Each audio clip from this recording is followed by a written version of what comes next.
ಸಾಧಾರಣ ಕಾಲದ 23ನೆಯ ಭಾನುವಾರ. ಸುಜ್ಞಾನ ಗ್ರಂಥದಿಂದ ವಾಚನ. ದೇವರ ಸಂಕಲ್ಪವನ್ನು ಅರಿಯಬಲ್ಲವನಾರು? ಸರ್ವೇಶ್ವರನ ಚಿತ್ತವೇನೆಂದು ಗ್ರಹಿಸಬಲ್ಲವನಾರು? ಮರ್ತ್ಯ ಮಾನವರ ವಿವೇಚನೆ ಅಸಮರ್ಪಕವಾದುದೇ. ನಮ್ಮ ಯೋಜನೆಗಳೆಲ್ಲ ಕೈಗೂಡದೆ ಹೋಗುವಂಥದ್ದೇ. ಈ ನಶ್ವರ ದೇಹ ಅಂತರಾತ್ಮವನ್ನು ಕುಗ್ಗಿಸುತ್ತದೆ. ಈ ಮಣ್ಣಿನ ಗುಡಾರ ಚಿಂತಾಭರಿತ ಮನಕ್ಕೊಂದು ಭಾರವೇ. ಧರೆಯ ಮೇಲಿನ ವಿಷಯಗಳನ್ನು ತಿಳಿಯುವುದೆಷ್ಟೋ ಕಷ್ಟಕರ. ಕೈಗೆಟಕುಗಳನ್ನೇ ಕಂಡರಿತುಕೊಳ್ಳುವುದು ಎಷ್ಟೋ ಪ್ರಯಾಸಕರ. ಇಂತಿರಲು ಸ್ವರ್ಗದಲ್ಲಿರುವುದನ್ನು ಬಯಲಿಗೆ ತರಲು ಯಾರು ಸಮರ್ಥ? ನೀವು ನಿಮ್ಮ ಸುಜ್ಞಾನವನ್ನು ಅನುಗ್ರಹಿಸದೆ ಹೋಗಿದ್ದರೆ, ನಿಮ್ಮ ಪವಿತ್ರಾತ್ಮನನ್ನು ಸ್ವರ್ಗದಿಂದ ಕಳುಹಿಸದೆ ಹೋಗಿದ್ದರೆ, ನಿಮ್ಮ ಸಂಕಲ್ಪವನ್ನು ಯಾರಾದರೂ ಅರಿಯುತ್ತಿದ್ದರೆ, ಹೀಗೆ ಲೋಕದ ಮಾರ್ಗಗಳನ್ನು ತಿದ್ದಲಾಯಿತು. ನಿಮಗೆ ಮೆಚ್ಚುಗೆಯಾದುದನ್ನು ಜನರಿಗೆ ಕಲಿಸಲಾಯಿತು. ಸುಜ್ಞಾನದಿಂದಲೇ ಅವರಿಗೆ ರಕ್ಷಣೆ ಲಭಿಸುವಂತಾಯಿತು. ಪ್ರಭುವಿನ ವಾಕ್ಯ. ದೇವರಿಗೆ ಕೃತಜ್ಞತೆ ಸಲ್ಲಲಿ.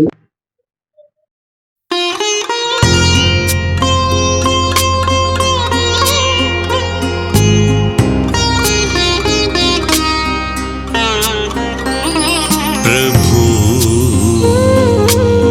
तलतलांतरकु श्रीनिवास नीने मगे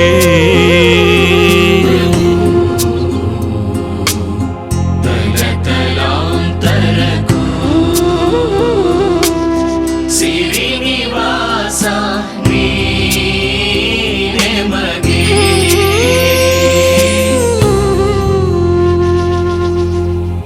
ಇಳೆಯ ಮಾನವರನು ನೀ ಮಣ್ಣು ಪಾಲಾಗಿಸುತ್ತಿಹೇ.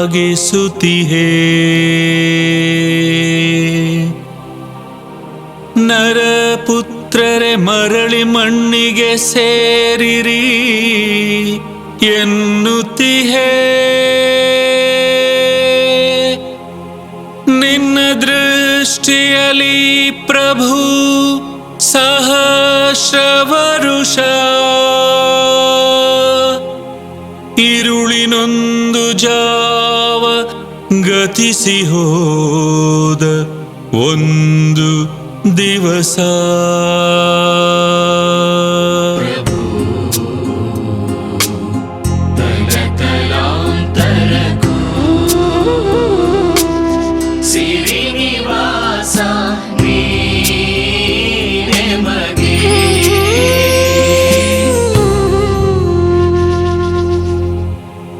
ಮನುಜರು ನೀ ಹರಿದೋಡಿಸುವ ಹೊಯಿಲು, ಇರುಳಿನ ಕನಸು ಹಗಲಿನ ಗರಿಹುಲ್ಲು, ಚಿಗುರಿ ಹೂ ಬಿಡುವುದದು ಬೆಳಗಿನಲಿ, ಸೊರಗಿ ತರಗಾಗುವುದು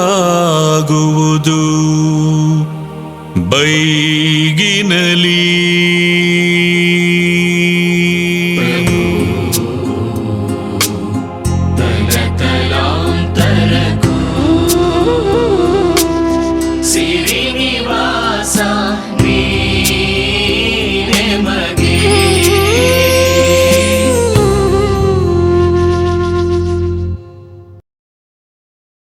ಎರಡನೆಯ ವಾಚನ. ಪೌಲನು ಫಿಲೆಮೋನನಿಗೆ ಬರೆದ ಪತ್ರದಿಂದ ವಾಚನ. ಅತಿ ಪ್ರಿಯನೇ, ನಿನಗೆ ಯುಕ್ತವಾದುದನ್ನು ಆಜ್ಞಾಪಿಸುವುದಕ್ಕೆ ನನಗೆ ಕ್ರಿಸ್ತರಲ್ಲಿ ಪೂರ ಅಧಿಕಾರವಿದ್ದರೂ ಹಾಗೆ ಆಜ್ಞಾಪಿಸದೆ ಮುದುಕನು ಈಗ ಕ್ರಿಸ್ತ ಯೇಸುವಿನ ನಿಮಿತ್ತ ಸೆರೆಯವನು ಆಗಿರುವ ಈ ಪೌಲನೆಂಬ ನಾನು ಪ್ರೀತಿಯ ನಿಮಿತ್ತ ಒನೇಸಿಮನ ಪರವಾಗಿ ನಿನ್ನನ್ನು ಬೇಡಿಕೊಳ್ಳುತ್ತೇನೆ. ಇವನು ಯೇಸುವಿನಲ್ಲಿ ನನ್ನ ಸ್ವಂತ ಮಗನಂತಿದ್ದಾನೆ. ಸೆರೆಮನೆಯಲ್ಲಿ ನಾನು ಅವನನ್ನು ಆಧ್ಯಾತ್ಮಿಕವಾಗಿ ಪಡೆದೆನು. ನನಗಂತೂ ಇವನು ಪ್ರಾಣದಂತಿದ್ದರು. ಈಗ ನಿನ್ನ ಬಳಿಗೆ ಕಳುಹಿಸುತ್ತಿದ್ದೇನೆ. ಶುಭ ಸಂದೇಶಕ್ಕೋಸ್ಕರ ನಾನು ಸೆರೆಮನೆಯಲ್ಲಿರುವಾಗ ನಿನ್ನ ಬದಲಾಗಿ ನನಗೆ ಸಹಾಯ ಮಾಡಲು ಇವನನ್ನು ಇಲ್ಲಿಯೇ ಉಳಿಸಿಕೊಳ್ಳಲು ಇಷ್ಟವಿತ್ತು. ಆದರೆ ನನಗೆ ಸಹಾಯವಾಗಲೆಂದು ನಿನ್ನನ್ನು ಕಡ್ಡಾಯಪಡಿಸಲು ನನಗಂತೂ ಇಷ್ಟವಿಲ್ಲ. ನೀನಾಗಿಯೇ ನಿನ್ನ ಸ್ವಂತ ಇಚ್ಛೆಯಿಂದ ಹಾಗೆ ಮಾಡಬೇಕೆಂಬುದು ನನ್ನ ಅಪೇಕ್ಷೆ. ಆದುದರಿಂದ ನಿನ್ನ ಒಪ್ಪಿಗೆ ಇಲ್ಲದೆ ನಾನು ಏನನ್ನು ಮಾಡುತ್ತಿಲ್ಲ. ಸ್ವಲ್ಪ ಕಾಲ ಒನೇಸಿಮನು ನಿನ್ನಿಂದ ದೂರವಿದ್ದುದಕ್ಕೆ ಕಾರಣ ಆತನು ಸದಾ ಕಾಲ ನಿನ್ನವನಾಗುವುದಕ್ಕೋ ಏನೋ. ಈಗ ಅವನು ನಿನ್ನ ಬಳಿಗೆ ಬರುತ್ತಿರುವುದು ಕೇವಲ ಗುಲಾಮನಂತೆ ಅಲ್ಲ, ಅದಕ್ಕಿಂತಲೂ ಬಹಳ ಮೇಲಾದವನಂತೆ, ಕ್ರಿಸ್ತ ಯೇಸುವಿನಲ್ಲಿ ಪ್ರಿಯ ಸಹೋದರನಂತೆ. ಅವನೆಂದರೆ ನನಗೆಷ್ಟೋ ಪ್ರೀತಿ. ಹಾಗಾದರೆ ನಿನ್ನ ಸೇವಕನು, ನಮ್ಮ ಪ್ರಭುವಿನಲ್ಲಿ ನಿನ್ನ ಪ್ರಿಯ ಸಹೋದರನು ಆಗಿರುವ ಅವನ ಬಗ್ಗೆ ನಿನಗೆ ಮತ್ತಷ್ಟು ಪ್ರೀತಿ ಇರಬೇಕಲ್ಲವೇ? ಆದ್ದರಿಂದ ಕ್ರಿಸ್ತ ಯೇಸುವಿನಲ್ಲಿ ನಿನಗೂ ನನಗೂ ಅನ್ಯೋನ್ಯತೆ ಇದೆ ಎಂದು ನೀನು ಪರಿಗಣಿಸುವುದಾದರೆ ನನ್ನನ್ನು ಹೇಗೆ ಸ್ವಾಗತಿಸುತ್ತಿದ್ದೆಯೋ ಹಾಗೆಯೇ ಇವನನ್ನು ಸ್ವಾಗತಿಸು. ಪ್ರಭುವಿನ ವಾಕ್ಯ. ದೇವರಿಗೆ ಕೃತಜ್ಞತೆ ಸಲ್ಲಲಿ. ಘೋಷಣೆ. Alleluia, alleluia. ಬಂದೊದಗಲಿರುವ ಕಷ್ಟಗಳಿಂದೆಲ್ಲ ಪಾರಾಗಿ ನರಪುತ್ರನ ಮುಂದೆ ನಿಲ್ಲಲು ನೀವು ಶಕ್ತರಾಗುವಂತೆ ನಿರಂತರವಾಗಿ ಪ್ರಾರ್ಥನೆ ಮಾಡುತ್ತಾ ಎಚ್ಚರಿಕೆಯಿಂದಿರಿ. ಅಲ್ಲೆಲುಯ. ಲೂಕನ ಬರೆದ ಪವಿತ್ರ ಶುಭ ಸಂದೇಶದಿಂದ ವಾಚನ. ಆ ಕಾಲದಲ್ಲಿ ಜನರು ಗುಂಪು ಗುಂಪಾಗಿ ಯೇಸುವಿನ ಸಂಗಡ ಹೋಗುತ್ತಿದ್ದರು. ಆಗ ಯೇಸು ಅವರ ಕಡೆಗೆ ತಿರುಗಿ ಹೀಗೆಂದರು, ನನ್ನಲ್ಲಿಗೆ ಬರುವ ಯಾರೊಬ್ಬನು ತನ್ನ ತಂದೆ ತಾಯಿ, ಹೆಂಡತಿ ಮಕ್ಕಳು, ಸೋದರ ಸೋದರಿಯರನ್ನು ಮಾತ್ರವಲ್ಲ, ತನ್ನ ಪ್ರಾಣವನ್ನು ಕೂಡ ತ್ಯಜಿಸದ ಹೊರತು ನನ್ನ ಶಿಷ್ಯನಾಗಲಾರನು. ತನ್ನ ಶಿಲುಬೆಯನ್ನು ಹೊತ್ತು ನನ್ನ ಹಿಂದೆ ಬಾರದವನು ನನ್ನ ಶಿಷ್ಯನಾಗಲಾರನು. ನಿಮ್ಮ ಒಬ್ಬನು ಒಂದು ಗೋಪುರವನ್ನು ಕಟ್ಟಲು ಇಚ್ಛಿಸಿದರೆ ಕೆಲಸವನ್ನು ಮುಗಿಸಲು ತನ್ನಿಂದ ಸಾಧ್ಯವೇ ಎಂದು ನೋಡಲು ಮೊದಲು ಕುಳಿತು ಬೇಕಾಗುವ ಖರ್ಚು ವೆಚ್ಚವನ್ನು ಲೆಕ್ಕ ಹಾಕುವುದಿಲ್ಲವೇ? ಇಲ್ಲದೆ ಹೋದರೆ ಇವನು ಅಸ್ತಿವಾರ ಹಾಕಿದ ಮೇಲೆ ಕೆಲಸ ಪೂರೈಸದೆ ಇರುವುದನ್ನು ಕಂಡು ಕಟ್ಟಲಾರಂಭಿಸಿದ, ಮುಗಿಸಲು ಇವನಿಂದ ಆಗಲಿಲ್ಲ ಎಂದು ನೋಡುವವರೆಲ್ಲರೂ ಅವನನ್ನು ಪರಿಹಾಸ್ಯ ಮಾಡುವರು. ಹಾಗೆಯೇ ಅರಸನೊಬ್ಬನು ಇನ್ನೊಬ್ಬ ಅರಸನ ವಿರುದ್ಧ ಯುದ್ಧಕ್ಕೆ ಹೋಗುವುದಕ್ಕೆ ಮುಂಚೆ 20,000 ಸೈನ್ಯದೊಡನೆ ಬರುವ ಶತ್ರುವನ್ನು ತನ್ನ 10,000 ಸೈನ್ಯದಿಂದ ಎದುರಿಸಲು ಸಾಧ್ಯವೇ ಎಂದು ಮೊದಲು ಕುಳಿತು ಆಲೋಚನೆ ಮಾಡುವುದಿಲ್ಲವೇ? ಸಾಧ್ಯವಿಲ್ಲದಿದ್ದರೆ ಶತ್ರು ರಾಜನು ದೂರದಲ್ಲಿರುವಾಗಲೇ ದೂತರನ್ನು ಕಳುಹಿಸಿ ಸಂಧಾನಕ್ಕೆ ಷರತ್ತುಗಳೇನೆಂದು ವಿಚಾರಿಸುತ್ತಾನೆ. ಅದೇ ಮೇರೆಗೆ ನಿಮ್ಮಲ್ಲಿ ಯಾವನು ತನಗಿರುವುದೆಲ್ಲ ಪರಿತ್ಯಾಗ ಮಾಡುವುದಿಲ್ಲವೋ ಅವನು ತನ್ನ ಶಿಷ್ಯನಾಗಲಾರ. ಪ್ರಭುವಿನ ಶುಭ ಸಂದೇಶ. ಕ್ರಿಸ್ತರೇ ನಿಮಗೆ ಸ್ತುತಿ ಸಲ್ಲಲಿ.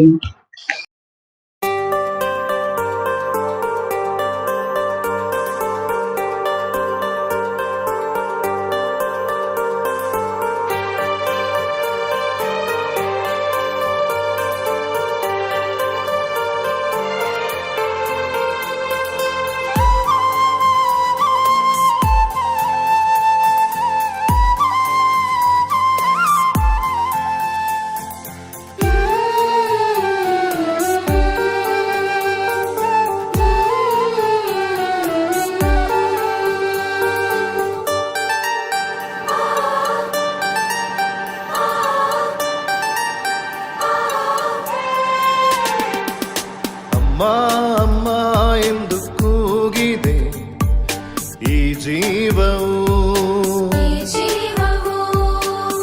ದೇವಪುತ್ರ ಕ್ರಿಸ್ತನ ಜನ್ಮದಾತೆಯು. ಸ್ತ್ರೀಯರಲ್ಲಿ ನೀವು ಧನ್ಯಳು ತಾಯಿ, ಸಾತ್ವಿಕ ಬದುಕಿಗೆ ಆಶ್ರಯವೇ. ಸ್ತ್ರೀಯರಲ್ಲಿ ನೀವು ಧನ್ಯಳು ತಾಯೇ, ಸಾತ್ವಿಕ ಬದುಕಿಗೆ ಆಶ್ರಯವೇ. ಅಮ್ಮ ಅಮ್ಮ ಎಂದು ಕೂಗಿದೆ ಈ ಜೀವವು,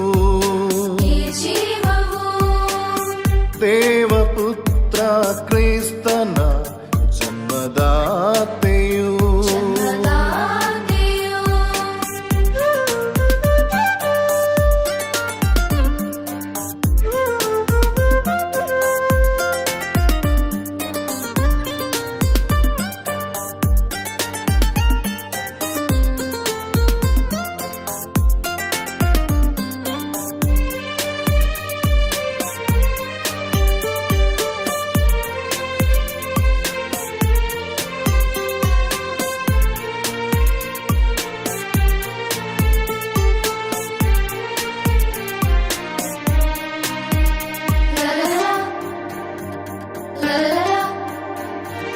ದೈವ ಕಂದಗೆ ಜನ್ಮ ನೀಡಿದ ಕನ್ನಿಕಾಂಬೆಯೂ ನೀವೇ, ಪುಣ್ಯ ತುಂಬಿದ ಈ ಬಾಳಿಗೆ ದೈವಗಣಿಯೂ ನೀವೇ.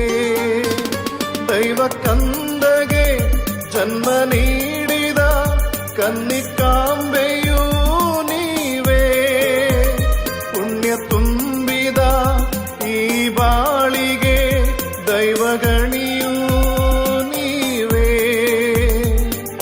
ಸನ್ಮಾರ್ಗದ ಹೊಸ ಬಾಳಿಗೆ ಕೈ ಹಿಡಿದು ನಡೆಸಮ್ಮ, ಕರುಣೆಯ ಕಣ್ಮಣಿ ನೀ, ತಾಯಿಯ ಪ್ರತಿರೂಪನೇ.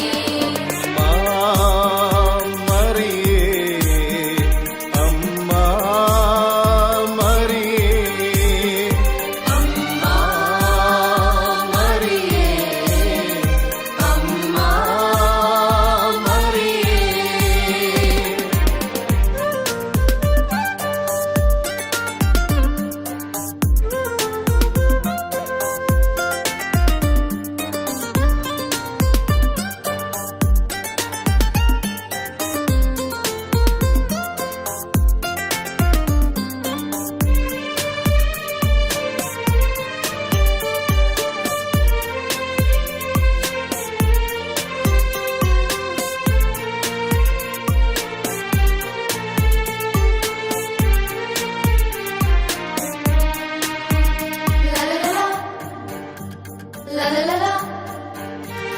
ದೂತಗಣಗಳ ದೈವರಾಣಿ, ದೈವವಾಣಿಗೆ ಶಿರಬಾಗಿದೆ.